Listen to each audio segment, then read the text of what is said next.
ఇక మహిళా రిజర్వేషన్ బిల్లును కేంద్ర ప్రభుత్వం నిజాయితీగా తీసుకురాలేదని తెలంగాణ సీఎం రేవంత్ రెడ్డి విమర్శించారు. 3 బిల్లుల పేరుతో డీలిమిటేషన్ అమలుకు కుట్ర చేశారని ఆరోపించారు. రాజ్యాంగాన్ని మార్చేందుకు బీజేపీ కుట్ర చేసిందని, దక్షిణాదికి జరిగే అన్యాయాన్ని లోక్సభ సాక్షిగా అడ్డుకున్నామని పేర్కొన్నారు. విపక్షాల ఐక్యతతో మోడీ సర్కార్ ఓడిపోయిందన్నారు. ఇది రాజకీయ ఓటమి కాదని, బీజేపీ విధానాల ఓటమి అని వ్యాఖ్యానించారు. మహిళా రిజర్వేషన్ల బిల్లు ఇప్పటికే పాస్ అయిందని, చిన్న సవరణలతో రిజర్వేషన్లు అమలు చేయొచ్చని రేవంత్ అన్నారు. రిజర్వేషన్లు తొలగించేందుకే బీజేపీ కుట్ర చేసిందని, బీజేపీకి 400 సీట్లు వచ్చి ఉంటే రాజ్యాంగాన్ని మార్చేవారని తీవ్రంగా మండిపడ్డారు. 2023 మహిళా బిల్లును యథాతథంగా అమలు చేయాలని బీజేపీకి సూచించారు. అలా చేస్తే ఇండియా కూటమి ఏకగ్రీవంగా మద్దతు ఇచ్చేందుకు సిద్ధమన్నారు. దక్షిణాది రాష్ట్రాలను ఒప్పించి తీసుకువచ్చేంత బాధ్యత తనదని రేవంత్ హామీ ఇచ్చారు.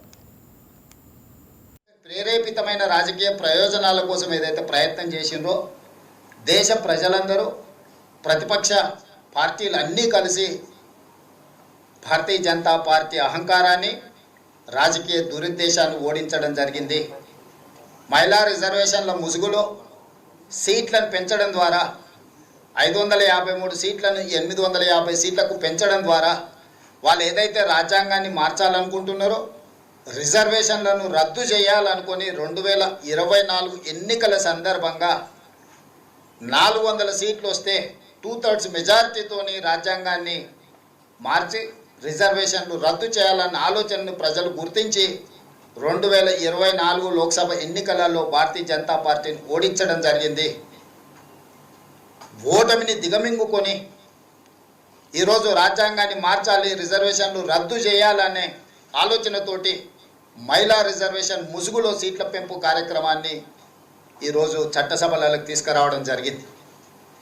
ఈ అంశాన్ని కూడా దేశ ప్రజలు, ప్రతిపక్ష నాయకులందరూ గుర్తించి మహిళా రిజర్వేషన్లకు మాకు ఎలాంటి అభ్యంతరం లేదు, సీట్ల పెంపు విషయంలో విస్తృత స్థాయిలో ప్రజలలో చర్చ జరిగి ప్రజల ఆమోదం మేరకు మాత్రమే మీరు ముందుకు వెళ్ళాలి, ఇప్పుడు ప్రవేశపెట్టిన చట్టాలను మేము ఒప్పుకునే సమస్యనే లేదు అని చెప్పి లోక్సభలో చర్చల సందర్భంగా చెప్పడమే కాకుండా ఓటింగ్లో కూడా కేంద్ర ప్రభుత్వాన్ని ఓడించడం జరిగింది.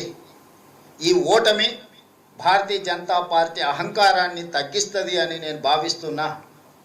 అదేవిధంగా ఇండియా కూటమి తరఫున, కాంగ్రెస్ పార్టీ తరఫున తెలంగాణ ముఖ్యమంత్రిగా కేంద్ర ప్రభుత్వానికి నేను సూచన చేస్తున్నా, మహిళా రిజర్వేషన్లను అమలు చేద్దాము తక్షణమే. నిన్న చర్చల సందర్భంగా 1 గంట సభను వాయిదా వేస్తే చట్టాన్ని సమూలంగా మార్చుకొని వస్తానని అమిత్ షా గారు చెప్పారు.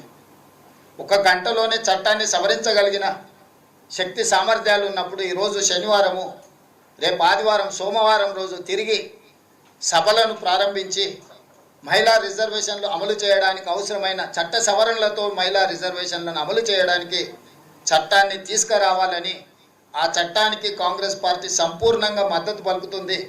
మిగతా విపక్షాలను, ప్రతిపక్షాలను అన్నిటిని కూడా సమన్వయం చేసే బాధ్యత కాంగ్రెస్ పార్టీ తీసుకుంటుంది. దేశ రాజకీయాలలో జరుగుతున్న పరిణామాలు